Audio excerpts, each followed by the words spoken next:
होली की अनेक कथाएं प्रचलित हैं। सर्वाधिक लोकप्रिय कथा प्रहलाद के विषय में है, जो भगवान विष्णु के प्रबल भक्त थे। जब हिरण्यकश्यप अमृता प्राप्त करने के लिए भगवान ब्रह्मा को प्रसन्न करने में व्यस्त था, उसी समय उसकी पत्नी कयाधु के पुत्र प्रहलाद का जन्म एवं पालन पोषण देवर्षि नारद के मार्गदर्शन में हुआ था। वे उसे प्रतिदिन धर्म और विष्णु महिमा के बारे में बताते। यह ज्ञान गर्भ में पल रहे पुत्र प्रहलाद ने भी प्राप्त किया। बाल्यावस्था में पहुंचकर प्रहलाद ने भगवान विष्णु की भक्ति शुरू कर दी। प्रहलाद का पिता हिरण्यकश्यप भगवान विष्णु का शत्रु था। वह अपने पुत्र द्वारा भगवान विष्णु की भक्ति करने के घोर विरोधी था। इससे क्रोधित होकर हिरण्यकश्यप ने अपने गुरु को बुलाकर कहा कि ऐसा कुछ करो कि यह विष्णु का नाम रटना बंद कर दे। गुरु ने बहुत कोशिश की, किंतु वे असफल रहे। तब असुर राज ने अपने पुत्र की हत्या का आदेश दे दिया। प्रहलाद को विष दिया गया, उस पर तलवार से प्रहार किया गया।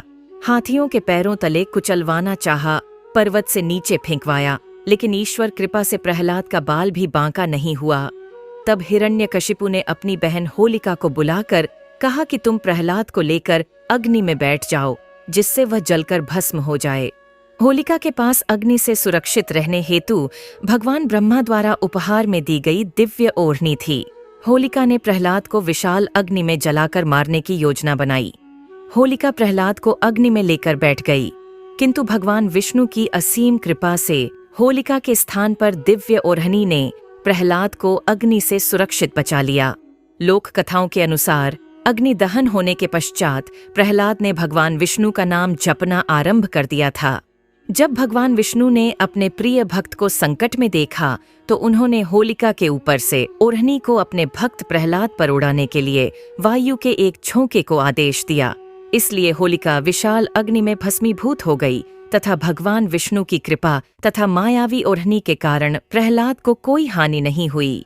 तत्पश्चात जब हिरण्यकश्यप ने प्रहलाद को मारने के अपने प्रयासों को विराम नहीं लगाया, तो भगवान विष्णु ने प्रहलाद की रक्षा करने तथा राक्षस हिरण्यकश्यप का वध करने हेतु भगवान विष्णु भगवान नरसिंह के रूप में पृथ्वी पर प्रकट हुए और हिरण्यकश्यप को मिले वरदानों को ध्यान में रखते हुए उसका वध कर दिया।